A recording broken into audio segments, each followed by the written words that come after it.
Hello everyone, welcome back to my channel Pooja commerce classes. कैसे हैं आप सभी? आई होप आप सभी अच्छे होंगे। बच्चों, जैसा कि आप सभी जानते हैं, हमारा चल रहा है नेशनल इनकम और आज हमारा नेशनल इनकम का डे 7 है। अगर आपने अभी तक क्लास वीडियोस नहीं देखा है तो जरूर देख लेना, आई बटन पे आपको वीडियो का लिंक मिल जाएगा। तो बच्चे स्टार्ट करते हैं अपना आज का क्लास। आज हम पढ़ने जा रहे हैं कुछ न्यूमेरिकल्स जो हमारे हैं रियल जीडीपी और नॉमिनल जीडीपी से रिलेटेड। तो लास्ट वीडियो में हमने डिस्कस करा था रियल जीडीपी क्या होती है और नॉमिनल जीडीपी क्या होती है। फिर भी हम आज आपको रिवाइज करा देते हैं जिससे कि आपको याद आ जाए।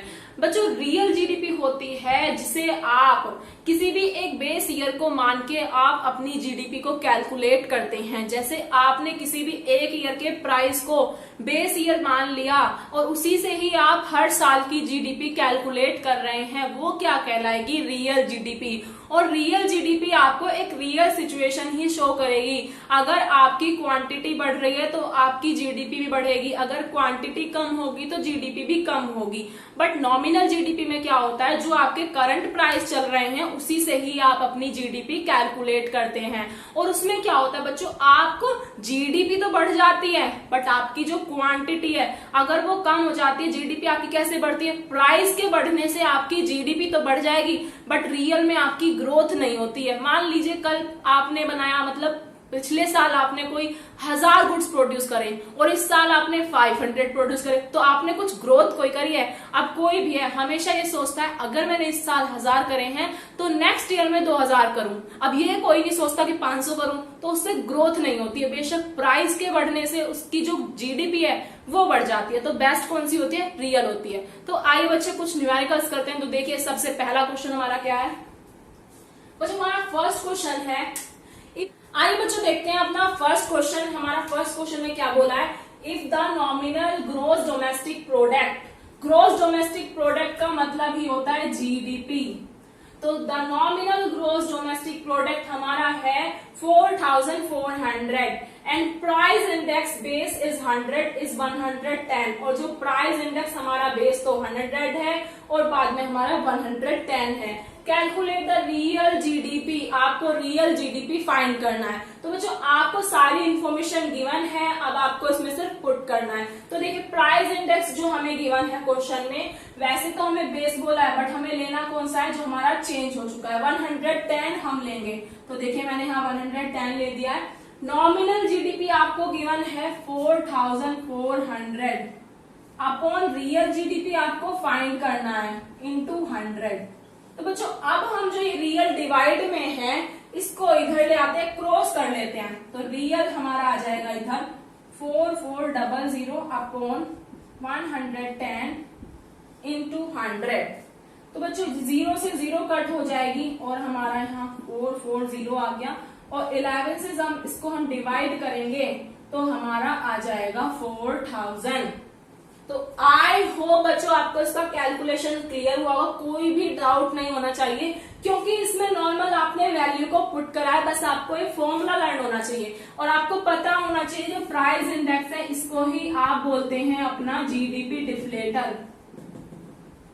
तो अगर आपको ये पता है तो आप इसको सॉल्व कर सकते हैं। नॉमिनल अपॉन रियल इंटू 100 कर दीजिए, जो भी आपको क्वेश्चन में गिवन है उसको पुट कर दीजिए। तो नॉर्मली कुछ भी नहीं किया है, बस कैलकुलेशन ही किया है, तो आप देख सकते हैं। आइए नेक्स्ट क्वेश्चन पे चलते हैं, आप नोट करिए।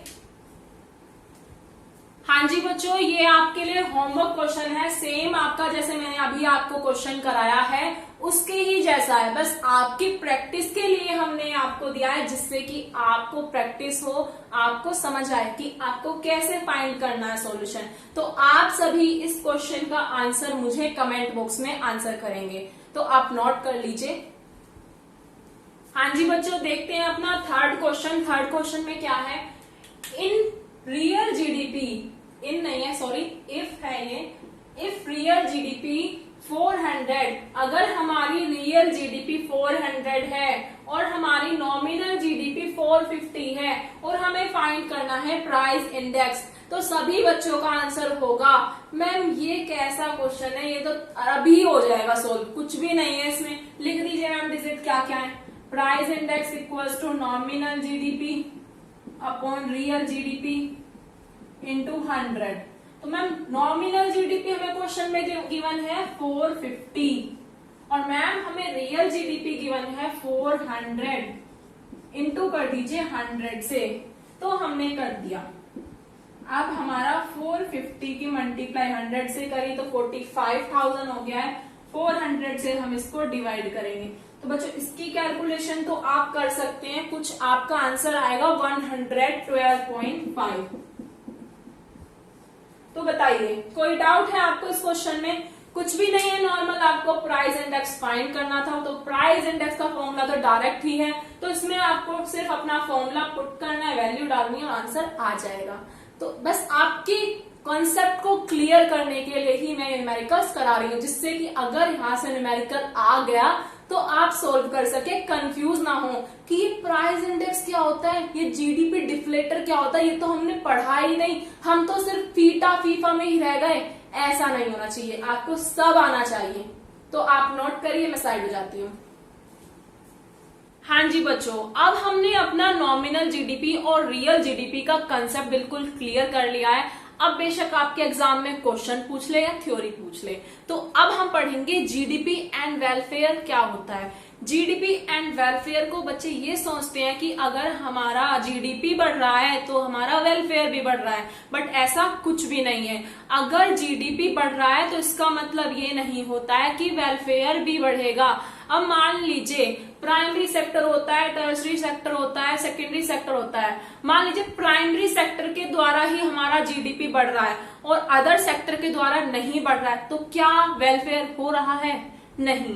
वेलफेयर की हम इसलिए नहीं बोल सकते। नॉर्मली मानिए प्राइस हमारा इंक्रीज हुआ और प्राइस के इंक्रीज होने से हमारा जीडीपी बढ़ गया, तो इसका मतलब हम ये कह देंगे जो पुअर पीपल हैं उनका डेवलपमेंट हुआ? नहीं, क्योंकि जो अमीर है वो तो सब खर्च कर देगा, बट जो गरीब है उसके पास कहां से आएगा इतना खर्च करने के लिए। अगर गुड्स के प्राइस बढ़ा दिए जाएंगे तो जो रिच है वो तो प्राइस बढ़े हुए को भी परचेज कर सकता है, बट जो गरीब है वो नहीं कर सकता, तो वेलफेयर तो हुआ ही नहीं। तो वही कंसेप्ट हम आपको इसमें क्लियर करना चाहते हैं कि जो जीडीपी है और जो वेलफेयर है दोनों अलग अलग हैं। ऐसा कुछ नहीं है कि जीडीपी का बढ़ना आपके वेलफेयर के बढ़ने को बताता है। तो आइए टर्म से समझते हैं।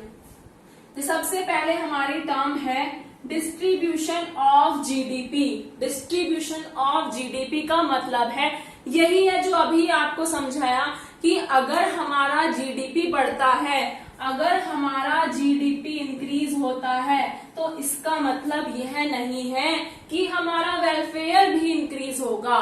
तो आई होप आपको क्लियर होना चाहिए कि जीडीपी का बढ़ना हमारे वेलफेयर के इंक्रीज होने का कारण नहीं होता है।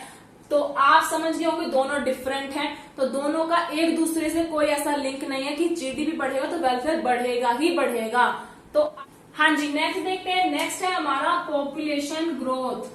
अब बच्चों क्या होता है जब हमारी पॉपुलेशन बढ़ती रहती है और हमारे मार्केट में गुड्स तो कम है, उसको परचेज करने वाले बहुत सारे लोग हैं, बहुत सारे लोग हैं। अब मान लीजिए गुड्स तो 100 ही हैं, बट परचेज कितने कर सकते हैं इसको? 200। तो अब क्या होगा? सेलर को लगेगा डिमांड ज्यादा हो रही है, तो वो क्या कर देगा? प्रोडक्ट के प्राइस को बढ़ा देगा। अब क्या होगा? प्राइस को बढ़ाने से सिर्फ कौन परचेज कर पाएगा? जिसके हाथ में पैसा है। तो अब इन 200 लोगों में से सिर्फ वही परचेज करेगा जिसके पास पैसा है। जो गरीब है वो बेचारा नहीं कर पाएगा। तो इसलिए जीडीपी तो हमारा बढ़ जाएगा। अब इससे आपका जीडीपी जो है वो तो आपका बढ़ जाएगा, बट वेलफेयर नहीं होगा।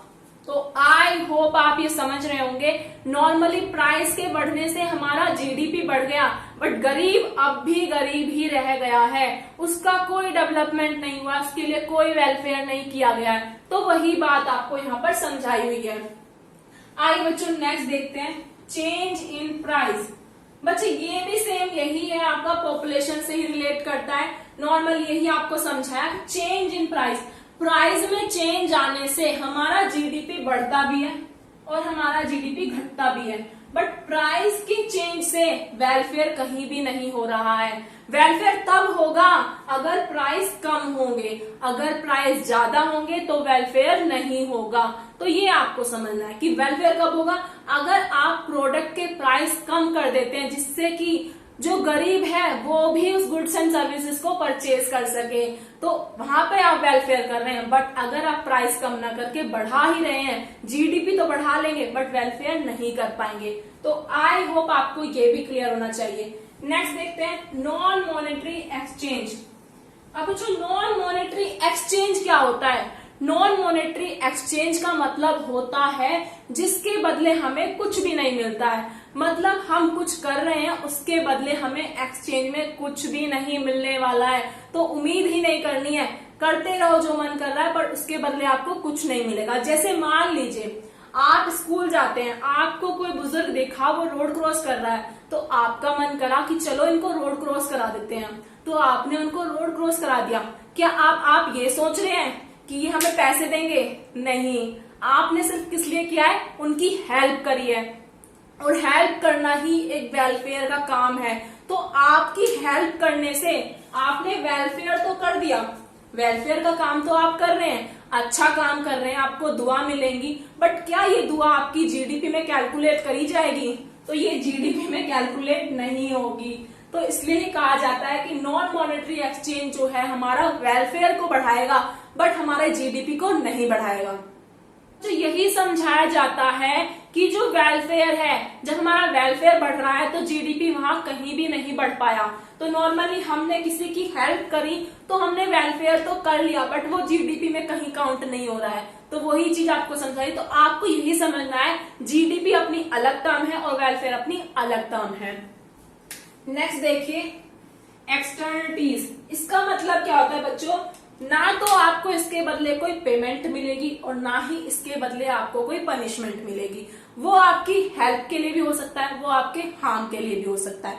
तो देखिए बच्चों, मान लीजिए आप मूवी देखते हैं, मूवी में आप कभी देखते हैं कि एक हीरो आता है, एंट्री करता है और वो किसी पेशेंट को हॉस्पिटल पहुंचाने वाला है, तो उसने क्या किया, सारी गाड़ी वाड़ी हटवा के अच्छे से मतलब उसको पेशेंट को हॉस्पिटल तक पहुंचा दिया जल्दी से जल्दी।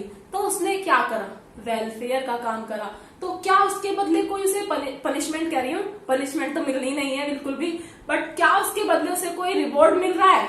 नहीं मिलेगा। रिवॉर्ड उसको कौन देगा? कोई भी नहीं देगा, बस दुआ मिल जाएगी जिस पेशेंट की उसने हेल्प करी है। तो यही चीज है कि जिसके बदले हमें कुछ भी रिवॉर्ड नहीं मिलता है और ना ही पनिशमेंट मिलती है। एक तरह से उसे पनिशमेंट भी नहीं मिलेगी। वो कैसे पनिशमेंट बोलेंगे, मैम उसने तो अच्छा काम करा है तो पनिशमेंट क्यों देनी? पनिशमेंट हम इसलिए बोल सकते हैं कि उन्होंने रूल को तोड़ के सबकी गाड़ी वाड़ी हटवाई है, तो क्या हम उन्हें पनिश करेंगे? एक तरह से तो गलत है, तो नहीं, हम उन्हें पनिशमेंट नहीं देंगे। तो ना ही पनिशमेंट देंगे ना ही रिवॉर्ड देंगे। वो वेलफेयर के लिए काम कर रहा है, सिर्फ वेलफेयर ही उससे हमारा बढ़ रहा है, तो वो हमारी जीडीपी में कहीं काउंट होगा? नहीं काउंट होगा, वो हमारी जीडीपी में काउंट नहीं होगा। तो आई होप बच्चों आपको जीडीपी एंड वेलफेयर बिल्कुल क्लियर होना चाहिए। अगर कोई भी डाउट है तो आप मुझसे कमेंट बॉक्स में पूछ सकते हैं। और अगर आपने अभी तक हमारे चैनल को सब्सक्राइब नहीं किया है तो जाइए चैनल को सब्सक्राइब करिए और बेल आइकन को भी प्रेस करिए जिससे हर वीडियो का नोटिफिकेशन आपको मिलता रहे। Thank you so much.